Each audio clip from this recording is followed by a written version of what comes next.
Hello बच्चों, तो आज हम इस वीडियो में सीखेंगे कक्षा 9 प्रश्नावली 1.1 संख्या पद्धति।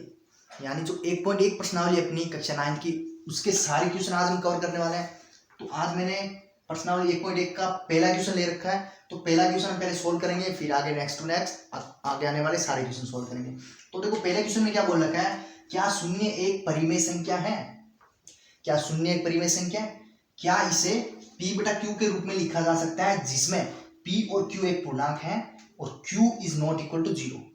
तो मतलब कि हमारे को ये सिद्ध करना है या फिर ये बताना है कि 0 यानी शून्य होता है वो परिमेय संख्या है या फिर परिमेय संख्या नहीं है, दोनों में से एक तो होगा। तो इसको सिद्ध करने के लिए पहले आपको ये पता होना चाहिए कि परिमेय संख्या किसे कहते हैं। परिमेय संख्या की थोड़ी बहुत इंट्रोडक्शन में दे रहा हूं। परिमेय संख्या,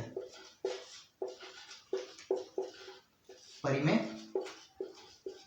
संख्या, परिमेय संख्या वह संख्या होती है जिसे p बटा q के रूप में लिखा जाता है। यानी p बटा q के रूप में लिखा जाता है, जिसमें p और q पूर्णांक होने चाहिए। पूर्णांक का मतलब है माइनस के सभी नंबर, जैसे -1 हो गया, -2 हो गया, -3 हो गया, 0 हो गया, 1 2 3 4। लेकिन 0 इसमें एक बार रहने दो, क्योंकि 0 q बराबर 0 नहीं हो सकता ना, क्योंकि 0 कभी नीचे नहीं आएगा। देखो, ऐसे ही इन्फिनिटी तक जाएगा, माइनस इन्फिनिटी, और ऐसा प्लस इन्फिनिटी यानी अनंत। इन्फिनिटी का मतलब होता है अनंत तक। ऐसे नंबर माइनस के भी लेने हैं और प्लस के भी, सारे पूर्णांक संख्या। और इसमें देखो, जो q है, q हमने नीचे ले रखा है, तो q बराबर 0 कभी नहीं लेना है हमें, क्योंकि अगर q बराबर 0 ले लेंगे तो कोई भी संख्या में अगर 0 को भाग देते हैं, मान लो p बराबर, मान लो हमने 2 ले रखा है और नीचे q बराबर 0 ले रखा है, अगर 2 में 0 को भाग देंगे, 2 में 0 का भाग देंगे तो ये तो अनंत आएगा। अनंत मतलब इन्फिनिटी, अनंत तक चला जाएगा। लेकिन अनंत किसी का सॉल्यूशन होता ही नहीं है, अनंत किसी का आंसर होता है क्या? नहीं होता ना। तो इसी प्रकार इसमें वह संख्या परिमेय संख्या कहलाती है जिसे p बटा q के रूप में लिखा जाता है, और p और q जिसमें एक पूर्णांक है और q बराबर 0 नहीं हो सकता। ओके, तो इसको हम पहला क्वेश्चन अपना सोल्व कर रहे हैं। अब देखो, पहले लिखना है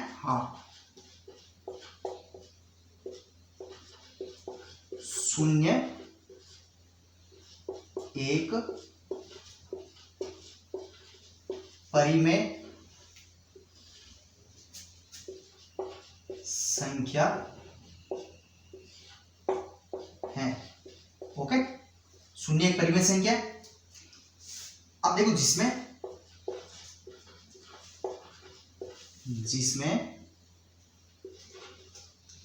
p बराबर 0 और q बराबर 1 2 3 डैश डैश डैश इन्फिनिटी, यानी सभी पूर्णांक। ओके, ये हमने लिख दिया। इसका आंसर हो गया हाँ, शून्य एक परिमेय संख्या है जिसमें p बराबर 0 और q बराबर 1 2 3 इन्फिनिटी तक हम कोई भी सभी पूर्णांक ले सकते हैं। यहां पर लिख दो पूर्ण संख्या। ओके, यानी q बराबर सभी पूर्ण संख्या। ओके, तो ये हो गया अपने फर्स्ट क्वेश्चन का आंसर। 3 number question. अब सेकंड नंबर क्वेश्चन में क्या बोल रहा है, 3 और 4 के बीच में 6 परिमेय संख्या ज्ञात कीजिए। यानी 3 और 4 नंबर हैं, उसके बीच में कोई 6 परिमेय संख्या ज्ञात करनी है। तो ऐसे क्वेश्चनों को केवल एक स्टैंडर्ड फॉर्मेट से करना है। देखो, 3 और 4 के बीच में 6 परिमेय संख्या निकालनी है। 6 परिमेय संख्या निकाल, एक बार तो मैं ऐसे समझा रहा हूँ, फिर आपको ऐसे स्टेप बाय स्टेप इसको लिख के करवा दूंगा। 6 परिमेय संख्या निकालनी है, तो 6 में 8 कर दो, 7 हो गया। ओके, 7 हो गया। अब देखो, 3 और 4 के बीच में निकालनी है, तो पहले 3 में जो 7 आया है अपने, 7 से मल्टीप्लाई करो और 7 से डिवाइड करो। ये कितना हो गया? 21/7। और यहाँ पे भी 7 से मल्टीप्लाई और 7 से डिवाइड, और यहाँ पे हो गया 28/7। ओके, तो अगर इसके बीच में 6 परिमेय संख्या निकालनी है, तो 21/7, 22/7, 23/7, 24/7, और इसी प्रकार से आगे चलते जाओ।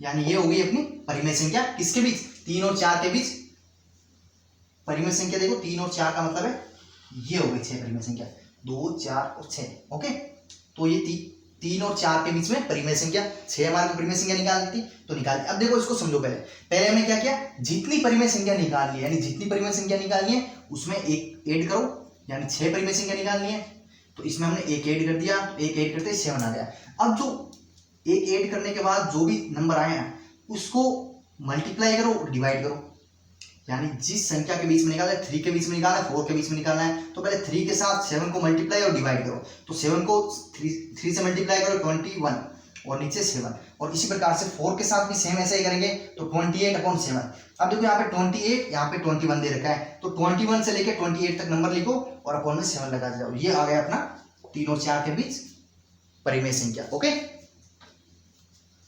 अब देखो इसको कैसे करना है, यहाँ पे लिख दे रहा हूं मैं, 3 और 4 के बीच में परिमेय संख्या।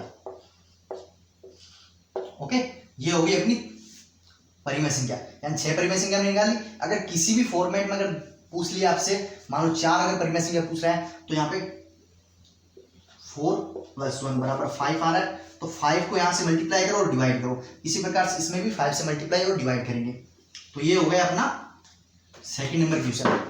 ओके, बच्चों देखो अपन थर्ड नंबर क्वेश्चन करने जा रहे हैं। थर्ड नंबर क्वेश्चन क्या बोल रहा है, 3/5 और 4/5 के बीच 5 परिमेय संख्या ज्ञात कीजिए। देखो पहले वाले में हमने 6 परिमेय संख्या ज्ञात की थी 3 और 4 के बीच, इस वाले में 3/5 और 4/5 के बीच 5 परिमेय संख्या ज्ञात करनी है। तो इसमें कैसे करेंगे, 5 परिमेय संख्या ज्ञात करनी है तो 5 में पहले ऐड करो, 1 जोड़ो, इसमें 6 आ गया। अब जो पहली संख्या है 3/5, इसमें 6 से मल्टीप्लाई करो, 6 से डिवाइड करो। ओके, 6 से मल्टीप्लाई करो, 6 से डिवाइड करो, कितना आ गया। ओके, तो इसी प्रकार से 4/5, इसमें भी 6 से मल्टीप्लाई करो, 6 से डिवाइड करो, 24, 30। ओके, तो अब इसमें देखो, इसमें कैसे करना है, अब 18/30 और 19/30, 20/30, 21/30, 22/30, 23/30, 24/30। ओके, ये हो गया अपना। अब यहां से लेके यहां तक ये हो गई अपनी 5 परिमेय संख्या, किसके बीच, 3/5 और 4/5 के बीच, यानी ये 3/5 और ये 4/5 के बीच में 5 परिमेय संख्या।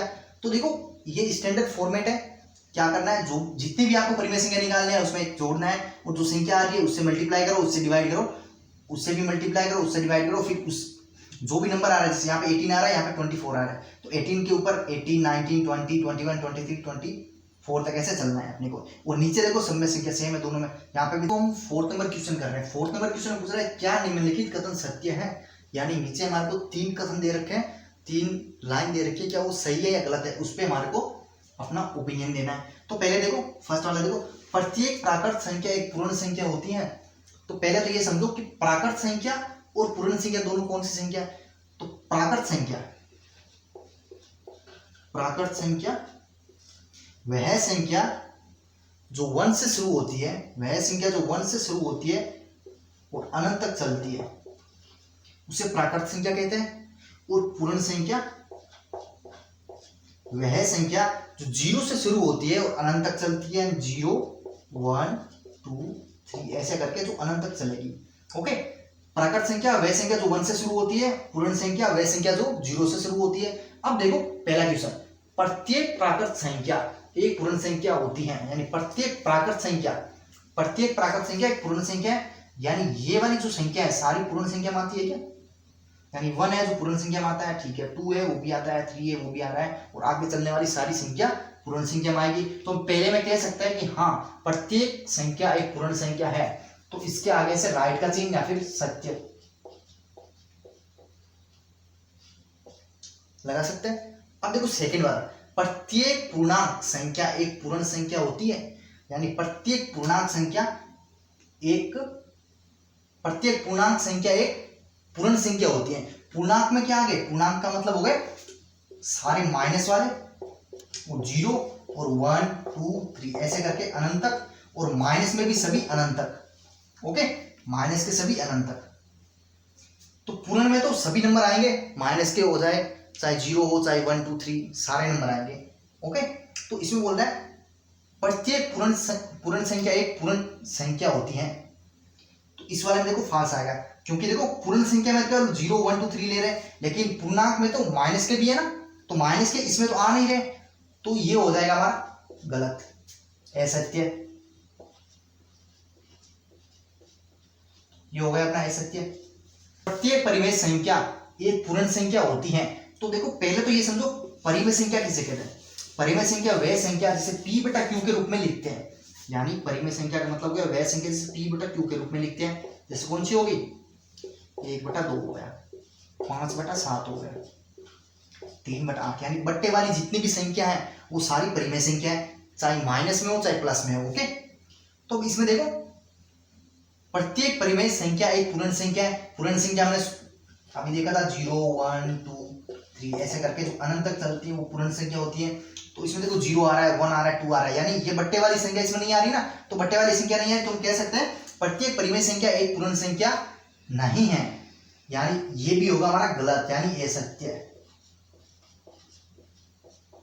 ये भी होगा अपना असत्य। ओके, तो मैंने तीनों क्वेश्चन कर लिए, पहले वाला, दूसरा और सेकंड, थर्ड। ओके, तो तीनों क्वेश्चन मैंने यहाँ पे फर्स्ट वाला सही है, दूसरा गलत है, तीसरा सही है। ओके बच्चों।